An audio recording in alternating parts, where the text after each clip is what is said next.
think of, well, I just think of a certain child that I had in my classroom named Timmy. Timmy was a wired child who was very bright and had worn out all the teachers he had previously. And something that was interesting to me was that Timmy could not sit and be still and all those kinds of things, which I'm not so sure is a bad thing. Sitting and staying still is, if I was an employer, I'm not looking for someone who can sit and stay still well. I'm looking for someone who can think and move. So Timmy was a thinker and a mover for sure. Well, I remember earlier in the school year really paying attention to him because I wanted him to have a successful year. And I noticed that every time we came to the circle area, he would monkey around with these little, they had these levers on the wheels of the easel. I could move the easel around. And I liked for the levers to be up all the time, so when I needed to move it, I could move it. Okay. Well, I was noticing that someone was playing with those little buggers and locking them down. So then when I went to move it, I'd have to take time to unlock all four wheels. So I had a suspicion it was Timmy, so I began to sort of look at him out of the corner of my eye, and I noticed that it was him doing it. So I pulled him over to the side after the gathering that we had and said, Timmy, I said, one of the things that's real important to our learning is that I'm able to move this easel whenever I need to. I'm wondering if you think you could be responsible for making sure those levers are always up. Oh, sure, Mr. D, I could do that. You think you can handle that job? Yeah. Okay, all right, well, we'll check out. Next time we go, you give me a thumbs up. You make sure to check all those all those levers, make sure they're up. So we did. So I think some teachers, maybe a less experienced teacher or someone that maybe didn't understand high-spirited boys as well, may have become angry over this sort of thing. And I guess he was looking for a connection. Significance. Right? Significance. Kids want. I mean, the three basic needs that we talk about. You have Maslow's hierarchy of needs. On the bottom you got food, shelter, clothing, water, those basic needs. And then when you rise up from there, in order to self-actualize, which is supposed to happen much later on in life, but to do that, there are different steps that Maslow had outlined for us to think about. And we're quite sure that one of those steps includes the needs of significance, belonging, and fun. And if we're not helping children meet those needs, they're going to find ways to meet them. And it was probably one of Timmy's ways of having a little fun. He was a bright kid, so every time he came to circle, maybe my instruction was easy for him, so he could multitask. He could do 3 or 4 things and still pay attention and learn. So now you're teaching this to teachers who obviously have their own kind of style. Yes. In the way they That's right. do you feel some resistance with some teachers? I mean, or Not are they here. all interested? Not here in Nantucket. Not here on Nantucket. No, I found them to be highly receptive to. Do you think that's because we might have a problem here?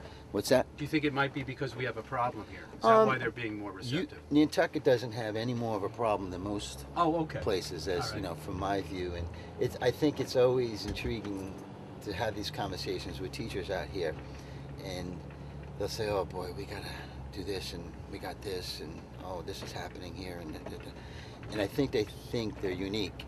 They're not. Right. The issues in schools are, there's quite a breadth of different issues that happen in different places, and some of them go deeper in certain places than others. Nantucket, I think, has over the last few years that I've been coming out here, has made tremendous gains in the way the school feels as you move about it, the confidence of the staff in dealing with misbehavior, and just the overall instruction. I feel like they have more time to teach now. Why do you think that is? I think because they've paid attention and they've learned some strategies, and they're teaming up with one another and learning from one another. That's critical to this thing. I know it's a close-knit group of teachers here, more so than most places I go, and you could probably contribute that to being on an island. Yeah. Especially in the winter months, there isn't a whole lot to do out here. So, I have been lucky enough to have gatherings with the teachers at different houses, and we play Scrabble and all that. And it's clear to me that these teachers talk about their kids all the time, and they talk about how to better themselves. And we have a class going on this week from 3 to 9 at night. So you got a crew of teachers that are working all day long. Wow. And then from 3 to 9, they're pushing. You it. must be exhausted. I think they are. I mean, it was pretty obvious last night. They got a little chatty and giggly, much like third graders. And that was all right. You understand that. And they began to tire at the end of last night. But Right. one of the things I wanted to point out was there's a teacher who works in the area where we're holding this little workshop. And as I said, we start at 3 and we get going. And 6:15 rolls around, and here she comes walking out of her room. And she's not part of the workshop, but it's 6:15, and she's leaving for the day. So that's the kind of teacher you have here. I'm not saying every teacher's that way. Some have other responsibilities they have to tend to, Right, but right.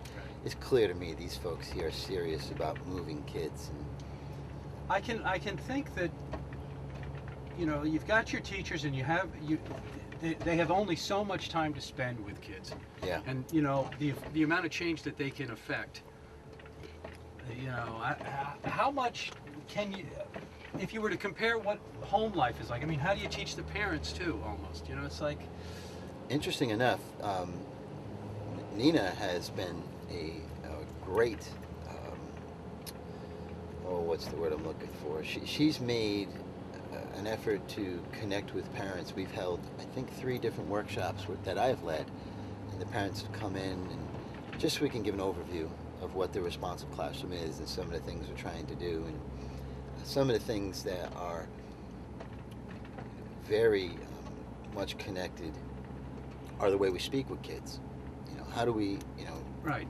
Explain some of those things to us. Yeah, well, I'll tell you, we talked about Examples. 3 kinds of language, 3 Right. kinds of ways we must speak to children. So when a child's getting it right, how do we reinforce that? What does that look and sound like? And to me, that's the thing we should be most aware of as parents and teachers. When someone is getting something right, how do we let them know?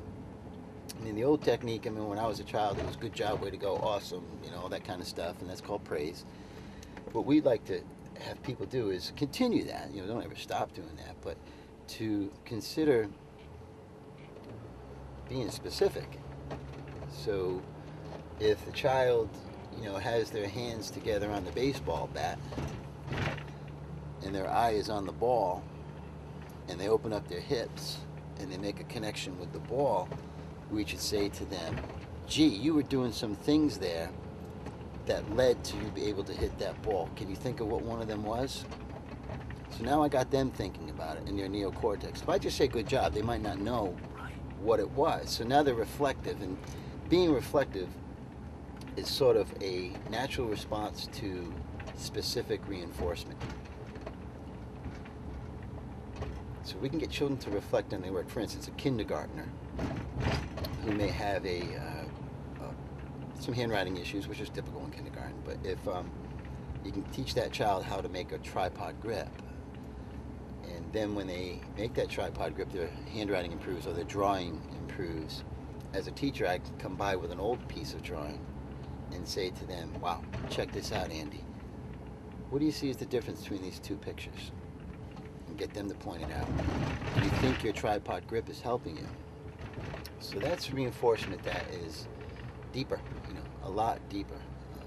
And it's hard. It's not easy to do, especially when you got 25 kids in front of you to continue in that mode. It's very hard. So how do you make it easier for teachers to do that? One of the things I try to get folks to do is to establish some time in every day where you go into that mode. So I have to be able to see you before I can reinforce you. I have to be able to hear you. So how do I step back and watch the group, take some notes, observe? Is that what you do? You're actually in the classroom? Oh yeah, but here during the day? Yes. Oh, I got you. Yeah. Okay, good. What we've done this week is I'm teaching at night these courses, and then during the daytime I'm coaching teachers. So I'm trying to get them to better use some of the strategies they're learning in the coursework that we're doing. And I do some demonstrations where I take over the classes, and really the type of language I'd love I mean, if anybody's watching this, reinforce your kids when they get something right. That's probably the best thing you can do.